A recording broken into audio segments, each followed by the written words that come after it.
তো সকাল সকাল রান্না হলো কি করে গো? ওই যে আজকে বুধবার, হাজব্যান্ডের ছুটি তোমরা তো জানোই।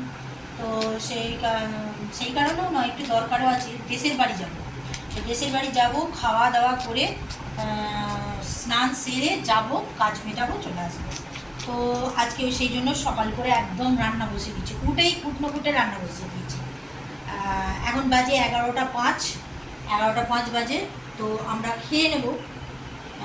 হাজব্যান্ড ঠাকুরঘরটা একটু, ঠাকুরগুলো সেই পরিষ্কার বার করা হয়েছিল কি বলে পর্দা লাগানোর জন্য, সেই জন্য ঠাকুরগুলো ঠিকঠাক করছে। আর সেই ফাঁকে আমার রান্না হয়ে গেছে, ছেলে পড়ছিল। চলো দেখিয়ে দিই কী রান্না হলো। এখানে আছে গরম গরম ভাত,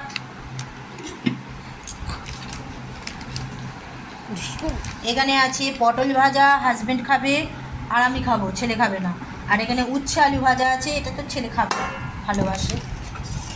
আর এখানে পুঁই শাক, সমস্ত কিছু আনাজ, কুমড়ো, বেগুন, মূলো, কচু, আলু, পেঁয়াজ দিয়ে আর মাছের মাথা দিয়ে পুঁই শাক।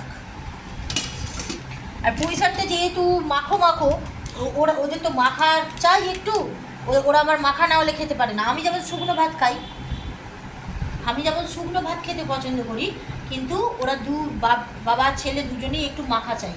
সেই জন্য এখানে মাছের ঝালটা, এদিকে দেখা, এখানে মাছের ঝালটা একটু ঝোল ঝোল রেখেছি দুজনের জন্য।